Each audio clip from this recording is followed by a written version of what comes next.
और मच्छरों के काटने से शुरू करके बड़े बड़े उनके बिच्छू उनके बीच में उन्होंने गुजारा था, और वहां से शुरू करके इन्होंने भिलाई स्टील प्लांट को उस स्थान तक पहुंचा दिया था जहां हम आज 270 मीटर की रेल पैदा कर रहे हैं।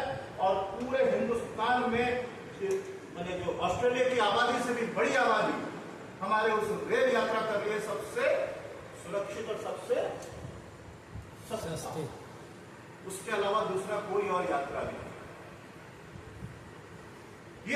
ये शुरुआत हुई थी उन लोगों के त्याग से। तो हमें ये भी सोचना चाहिए कि वो जो रूसी आए थे वो किस लिए आए थे? वो कोई मुनाफा कमाने के लिए नहीं आए थे कि भारी मुनाफा मिलेगा, वो इसलिए आए थे क्योंकि वो नहीं चाहते थे कि हमारा भारत जैसे देश जो अभी अभी औपनिवेशिक शासन से मुक्ति पाए हैं वे साम्राज्यवादियों के चुंगल में चले जाए। क्योंकि अमेरिका का सीधा है, आप जाके बीटीआई में एक किताब है विद डॉक्यूमेंट्स लिखा हुआ है वी कृष्णमूर्ति का भिलाई सफर की शुरुआत, उसमें उन्होंने बकायदा डॉक्यूमेंट्स किया हुआ है कि निक्सन के प्रेसिडेंट थे तो उन्होंने भारत के सामने क्या प्रस्ताव रखा था, आप इतने लोहा का क्या करेंगे, आप इतने इस्पात का क्या खाएंगे, आप हमें कच्चा माल दीजिए, हम आपको लोहा देंगे, इस्पात देंगे। तो क्या भारत में वो अर्थव्यवस्था पैदा हो पाती? नहीं हो पाती। तो ये वो भिलाई है। लेकिन इस भिलाई में धीरे धीरे धीरे हमने चीजों को मानते एक ऐसे जगह पे ले आए जहां पे प्लांट के अंदर हत्या हो जाती है, प्लांट के अंदर दूसरी हत्या हो जाती है, आज उसके अपराधी नहीं पकड़े जाते।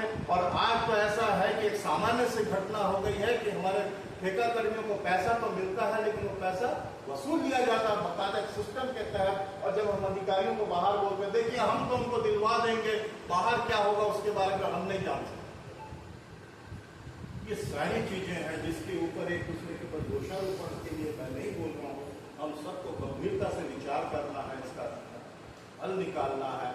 और कभी इस प्लांट ने हमें जो दिया उसे हम रिटर्न कर पाएंगे। रिटर्न कर पाना तो मुश्किल है, तो नहीं हो सकता, लेकिन उसका थोड़ा सा हिस्सा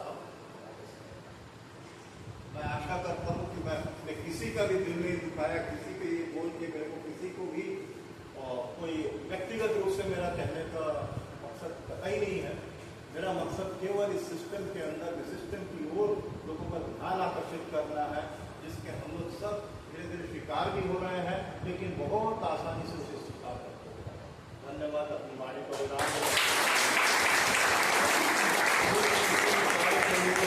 मेरी आवश्यकता पड़े हमेशा तत्पर हूँ।